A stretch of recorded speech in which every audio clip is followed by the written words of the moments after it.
Kakapasok lang na balita, inamin ni House Speaker Martin Romualdez na nakipagpulong ito sa mga kinatawan ng People's Initiative for Modernization and Reform Action o PIRMA. Kabilang na si Noel Oñate, ang grupong nasa likod ng isang advertisement na tumutuligsa sa 1987 Constitution at nag-umpisa ng kampanyang mangalap ng pirma upang isulong ang charter change o CHA sa pamamagitan ng People's Initiative. Lumabas sa ginawang investigasyon ng Senado sa People's Initiative Campaign na nakipag-ugnayan si Oñate sa Speaker at iba pang mambabatas upang mangalap ng pirma ng 3% ng rehistradong botante kada legislative district. Ayon kay Romualdez, nilapitan siya ni Oñate para sa isang pagpupulong at nangyari ito sa kanyang townhouse. Giit ng House Leader para ito sa isang bukas na dialogo kaugnay ng civil actions na may kinalaman sa interes ng bansa. Gayunman, nilinaw nitong pagpapayo lamang ang involvement nito sa People's Initiative at hindi ito ang utak sa pangangalap ng pirma. Muli rin nitong itinanggi na sangkot siya sa anumang akusasyon ng vote buying kaugnay ng PI campaign. Samantal, sinagot naman ni Senator Amy Marcos ang naging pahayag ni Romualdez kung saan umapila ito sa pinsang senadora na tapusin na ang bangayan at magtrabaho na lamang. Nakiusap si Speaker Martin Romualdez kay Senator Amy na hindi kailangan ng bastosan lalo't hindi ito magandang ehemplo sa mga kabataan. Sinabi rin ng House Speaker na bukas siya sa pagkakaroon ng makabuluhang talakayan para tugunan ang mga issue at concern kaugnay sa interes ng taong bayan.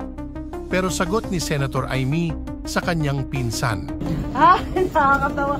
Ceasefire daw. Wala daw bastusan. Siya naman na nagsabi, walang pake ang Senado. Ayan. Siya nag-umpisa. Nung inugali ko, yung ugali niya, umiiyak siya.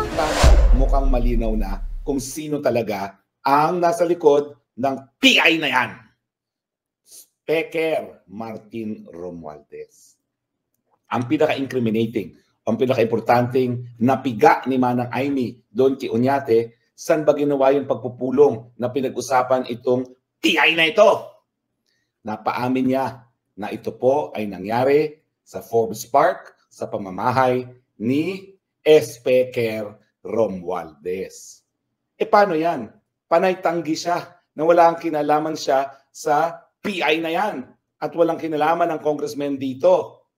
Well, booking Mr. Speaker, nagsinungaling ka.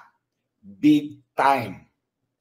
Big time talaga ang pagsisinungaling mo. Dahil lumalabas ngayon na talagang itong pagsusulong ng pirma, pinagpulungan, nabuo doon sa bahay mo sa Forbes Park.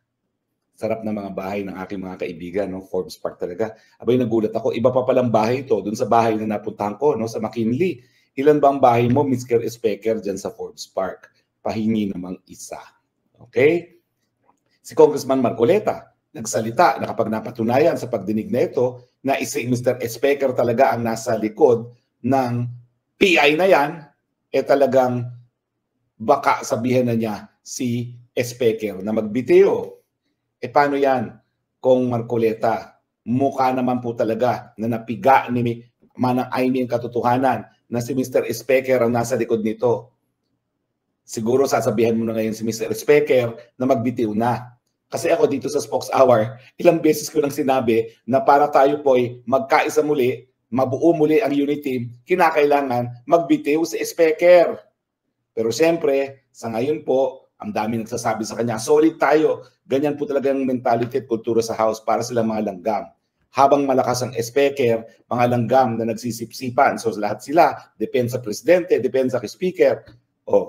Pero ngayon, nagsinungaling po Paano naman mananatili sa pwesto bilang pangatlong o pang-apat na pinakamataas na opisyal ng Pilipinas ang isang sinungaling? Di ba sabi nila, ang sinungaling, kapatid ng magnanakaw? So tingin ko, Mr. Speaker, time to say goodbye. Huwag ka naman mag-alala, 318 congressmen naman yang nasa Kongreso, hindi lang naman ikaw ang pwedeng mamuno dyan. Eh ako nga, nasa Kongreso ko ng 17th Congress, di ka naman kabahagi ng 17th Congress, na buhay din naman kami. So hindi naman mamamatay institusyon kung wala ka. Ang kasama ko kasi ng 17th Congress, yung asawa niya, si Congresswoman Yeda, na hanggang ngayon po ay kongresista, third termer, pero bilang party list congresswoman. So sa tingin ko po, crucial yung impormasyon na nanggaling kay Oñate. Kahit anong deny pa nila, talaga naman pong napatunayan na nagpulong dun sa bahay mismo ni Mr. Espeker. Bakit mo naman sa bahay pa pagpupulungan ang tungkol sa PI kung gaya ng sinasabi ngayon ni Espeker na siya naman daw ay nakipag-meeting lang para sumuporta. Pero ang initiative daw hindi galing sa kanya. Eh kung ganoon, siguro dapat sa opisina lang yan ng speaker, nag-courtesy call at nagsabi, good luck and we will support you, let us know kung anong kailangan nyo sa amin. Pero kapag sa bahay, ibig sabihin yan, ayaw nyo makita sa publiko, unang-una. Tinago ang meeting. Pangalawa, intimate. Kasi hindi naman lahat ng tao pinapapasok mo sa bahay mo. Ako bilang politiko rin po, bihira talaga ang mga taong tinatanggap ko sa tahanan ko. Kasi sagrado yan eh. Walang politika sa bahay ko, no? Para sa pamilya ko yan. Pero pinapasok. O bagay, marami naman siyang bahay. Baka naman parang clubhouse lang niya yung pinuntahan. No?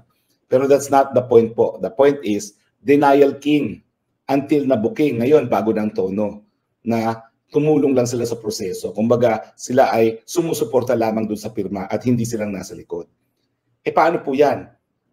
Pinatawad na yung Attorney Abad na mukhang the crucial link. Hindi ko alam kung sino itong Anthony Abad nito. May kilala kasi akong Attorney Anthony Abad, dating Tariff Commissioner. Pero hindi ko naman maintindihan kung anong link niya kasi unang-una, yung Anthony Abad na dating nakakilala ko na dating Tariff Commissioner, hindi po taga-UP. So mukhang dapat taga-UP yan, no? Dahil ang mga cast of characters ay mga taga-UP. Si Anthony Avisado po, ang undergrad niya ay UP.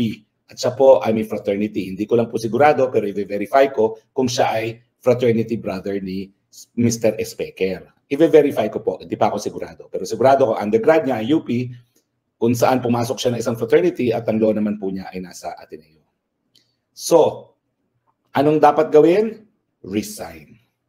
Yan naman po ang panawagan din ng mga senador. Hindi nila pinagre-resign, pero ang sinasabi ni Senator Chis Escudero, aba, i-rein in mo naman yung pinsan mo dito sa PI na ito, nagkakawatak-watak na tayo. All because gusto niya maging Prime Minister. O, di ba? Sobra naman yan. Masisira ang unit team dahil lang sa kagustuhan ng isa na maging Prime Minister? Wag naman po. So tingin ko po, it's really time to go. He's really more of a political liability sa inyo po. At sa tingin ko naman po, sa dami ng bumoto sa inyo at ang katotohanan na si VP Sara, suportado pa rin kayo, bagamat ang pamilya niya ay ayaw na sa inyo, pero si VP Sara, narariyan pa rin, tupad pa rin sa inyong pagkakasama, baka naman po, kakayanin niyo pa rin ang naging leader ng bansa, katulong si VP Sara, katulong si Senator Amy, at yung 317 pang mga kongresista na alam naman po nila na napakalaki ng mandatong nakuha ninyo. At para sa politiko, really respeto po kayo dahil sa 31 million boto na nakalap nyo ng huling eleksyon. So, ang lesson ngayon, resign Mr. Espeker. Dahil wala na po tayo ng tiwala, ang taong bayan sa tiwala sa kahit anong sasabihin ninyo. Yan po ang problema kapag nabuking kayo na nagsisinungaling.